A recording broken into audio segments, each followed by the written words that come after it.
Hi, everyone. I'm Tran Bowie. Thank you for joining us today. Succeeding in school is more than just about making A's. We are learning that a child's emotional well-being is just as important. And it's awesome because now schools are also seeing that. And joining me now is Julia Bernath. She is the president of the Fulton County School Board, District 7. Julia, thank you so much for joining us today. I know that it's been even though we've been out of school, you've been really busy just trying to help us like stay on track and do the teleschooling and trying to figure out what comes next. Thank you, Tran. It has been definitely a learning experience for children and adults. That's right. So I want to start with, when do you think you found your voice?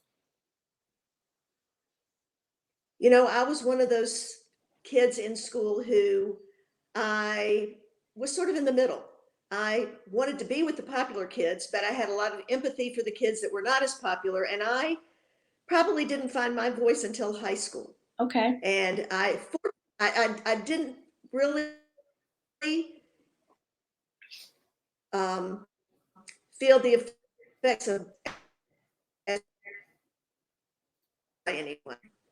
And it took me realizing that in order to get engaged, you got to be willing to put yourself out there and come up with ideas and, you know, try to let them get traction in order for you to step up. And if you are picked, you've got a good job.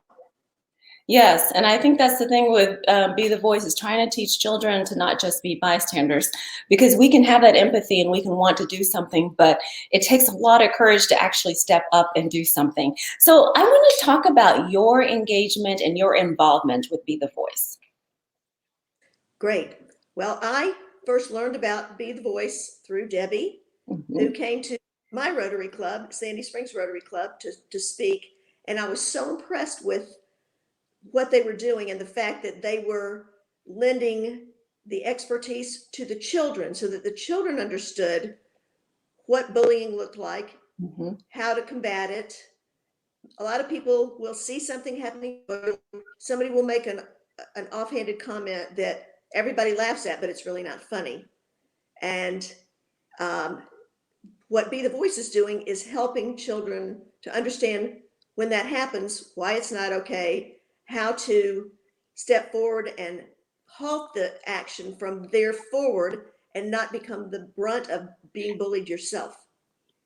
So as throughout this interview, we're going to pop up comments and questions. So if you do have any questions for Julia, now's a good time to ask her.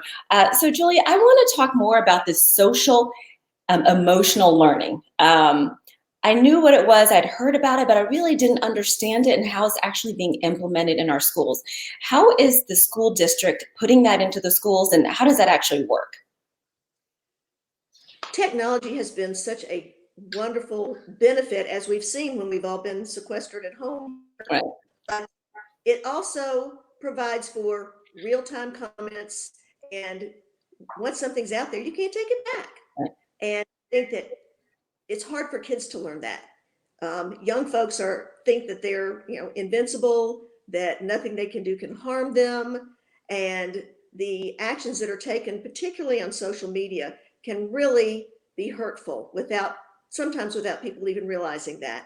And what our school district has done has tried to focus more on the social and emotional needs of our students. We've seen a rise in attempted suicides, and we've tried to enact, as we're learning about how the internet is impacting us all, learning about developing policies that will help protect children and adults from cyberbullying. So how does that look in the school district? Are the board members being trained, teachers being trained, administrators? How does that look, and how is it incorporated into a regular school day?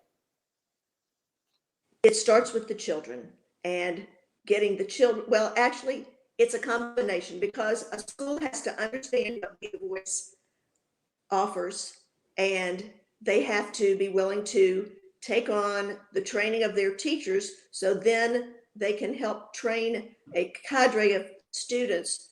And it's just a train the trainer model, that once the core group of students are trained, then they can go out and share with their peers with the reinforcement of the principal and the teachers in showing that, yes, this is a good thing and this is something we all need to learn about and something we all need to practice. And are most of the schools that you work with embracing this idea? There are many of our schools that are doing that. Yes, and elementary, middle, and high school, they're all doing it. It looks a little different for each one of our schools. One of the things that I love about Be the Voice is that they are recognizing that at different stages of development, children look to different levels of role models. It starts with parents and teachers. Getting to middle school is anything but parents and teachers. I hear you. In high school, it still is focused more on peers, and I think they do have a little more respect for teachers at that point, and hopefully some are coming out of thinking their parents are the dumbest people on earth. Right. But it's the Be the Voice has been able to incorporate that, so they've looked to people who have already graduated from individual schools to give testimonials, or role models that kids would look to, and musicians to come and talk about things. And if somebody's favorite role model is a UGA football player, and that football player is saying this is a good thing, well, they're going to look at it in a different light. No, I'm glad you pointed that out, because that I do like that about Be the Voice. Is it's not just here's the plan, you deal with it. It specifically targets certain areas and different age groups and what is effective. And if it's not effective, then there's a way to change that. But you're right. At different age levels, the people who influence you will change. So earlier you were talking about cyberbullying. Kim Cooper has a question. What happens when cyberbullying is reported in schools? Our school district has a hotline that students or parents or teachers can call into if they feel like something is wrong, whether it is cyberbullying or other fraud or abuse that's happening. We also have a program that if kids are feeling isolated and need to reach out to someone, they can call that number, text that number, and a licensed professional will call them back and try to help get them directed to where they need assistance. But for bullying, even though cyberbullying doesn't take place in school, if it's reported to the school district, we have staff members that will follow up on those issues. That's another thing that has changed over time. It used to be that if something happened and it was not on school grounds, or not on the bus, then it was up to the parents or local enforcement officers to follow up on it. But cyberbullying, because it's probably taking place on our machines, and it's often happening among our students, or even with a student on a teacher, or teacher on a student, right? Maybe unintentionally, that we do have everybody has to report these issues out. And the principal, I believe it's the principal that organizes how this happens, how they follow up on things. And from what I've seen, because my children go to Crabapple Middle School, and we were at Mountain Park as well, and then we have Roswell High. The administration is on it. Like anytime there's, whether it's intentional or not, they're on it. We get the messages. So I feel like it does become a community that works together if there is a problem.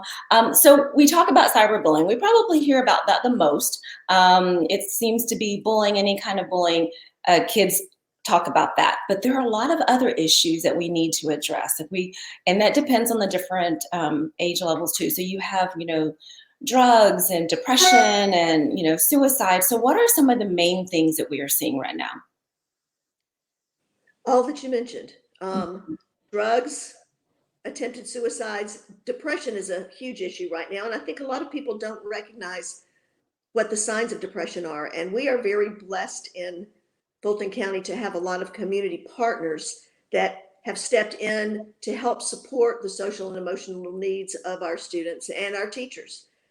We've got a great staff with Chris Matthews, who is directing student support services. he's been able to partner with folks like Summit Counseling Center and others across the district and refer students there. We have outside organizations, again, like Summit Counseling Center, who actually come into our schools and work with our students. We have the school district has added 10 additional counselors to try to specifically look at social and emotional well-being for our students. So we're trying to attack it on various levels. We've got the in-school counselor, we've got the folks coming in from outside, and then we've got more regional areas where we can bring in folks if needed. Are you always looking for more people, more mental health specialists to volunteer their services? Absolutely. And ways to partner. There are a lot of after-school programs that are happening, particularly in elementary and middle school, that may not be athletically related, where students can come in if parents are working and students need a place to go, a safe place to go after school to get their homework done and maybe experience some enrichment activities that they haven't done. And that's a great place for folks to come and volunteer. There's a group in the Sandy Springs area called the Sandy Springs Education Force, and they're working with Sandy Springs Middle School at an after-school all-stars program where it's a 5-day-a-week program, 2 hours a day, where 1 hour is focused on studies, 1 hour is focused on enrichment. And during those enrichment times, health professionals, psychologists, counselors are welcome to come in to share their expertise. Also, many of our high schools and middle schools have programs where they bring in community leaders to talk with identified students in a group setting during their lunch hour. And it can be called Link with a Leader, or it might have another name, but it allows students not only to see folks that may look like them that are in successful business practices somewhere or have pursued careers that might be outside the norm, but it also allows them to hear what some of the other students are feeling and in the presence of someone who is a professional that can help give them good advice. And sometimes I think that's what it takes, is you just kind of want to be heard. You want someone to listen, but also, you know, to know that someone else may be going through the same thing. A shout out from Kristen for Summit Counseling Center. It's amazing. She says she's worked with them. And Kim Cooper is asking, how many schools in Fulton County participate or have this program? Are there any in Cobb County? And I don't know the answer to that. I think Debbie mentioned that there are 47 schools across the state. And I think the majority of them are in Fulton because Fulton is where it started. But I know that they're always looking to expand. And the beauty of this program is it doesn't just stop after, you know, the speaker comes in. It doesn't stop at the end of the school year. It's something that can continue. And some clubs, I mean, some schools have, particularly at the high school level, I think have started Be the Voice clubs or some other kind of, this is rolled into an anti-bullying club that may encompass other ideas as well. But Be the Voice has really initiated so many wonderful actions at the schools where where they're located. Yes, and I believe that you're right. We do have 47 programs in Georgia. It is constantly growing, always looking to open outside. Kristen is saying, what recommendations or resources do you have for children who are struggling with virtual learning, who are sad, depressed now because they can't see their friends or engage with them, especially the children who are too young for social media?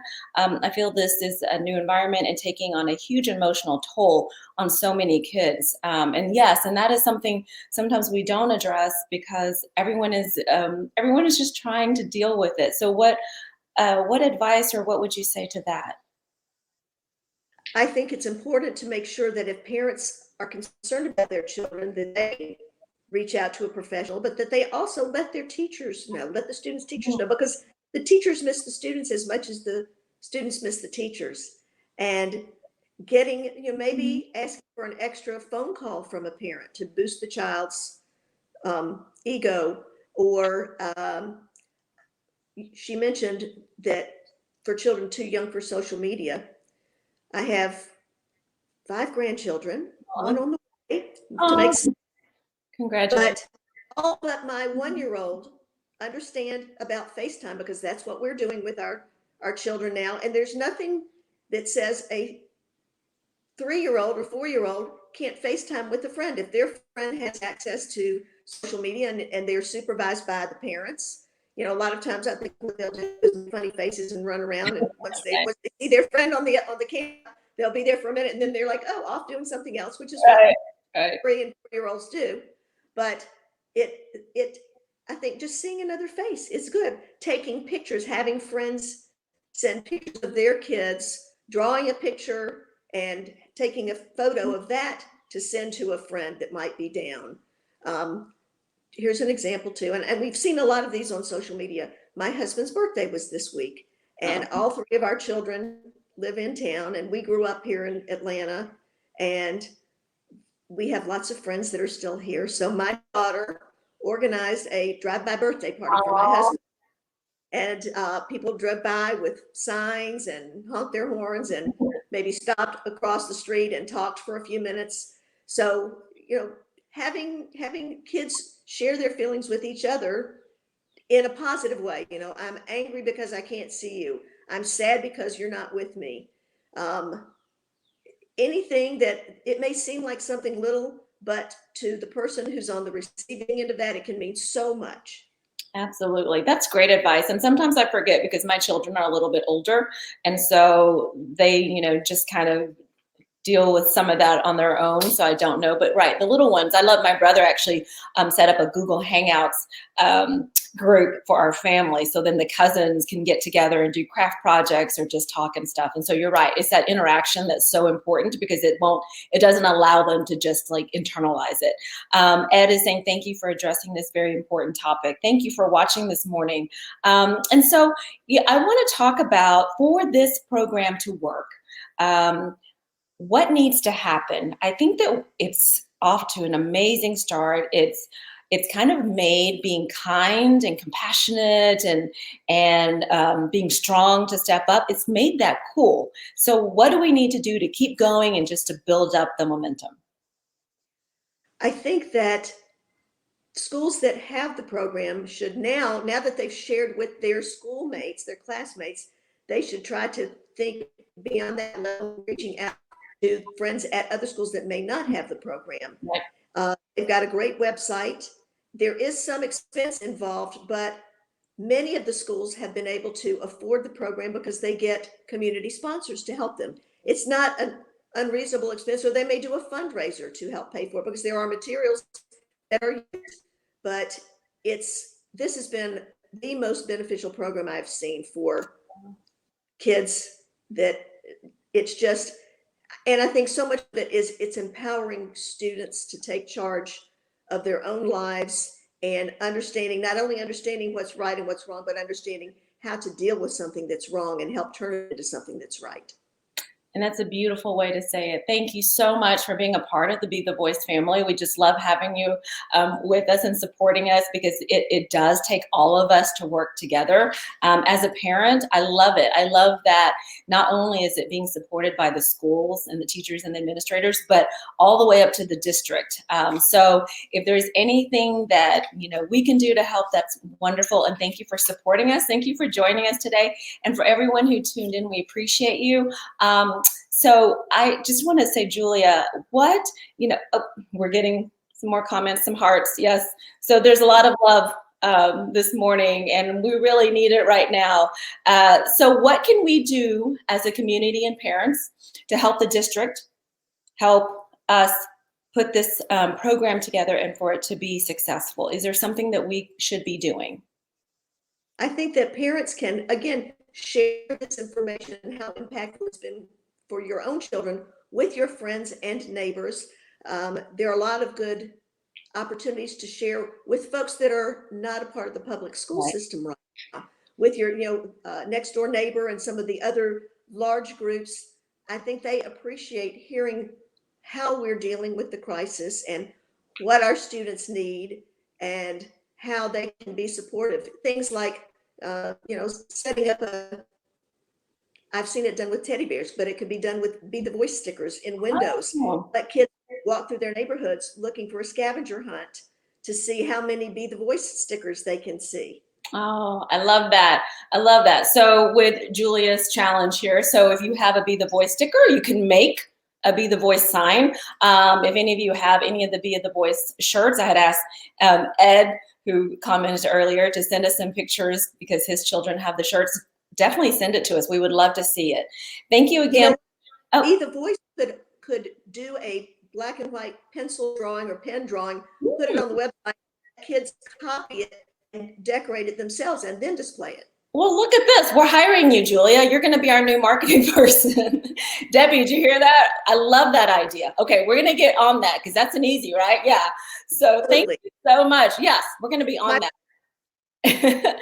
Thank you for and joining us. stay home, be safe, be kind, Yeah, thank you. be the voice. With that, we say goodbye. Thank you.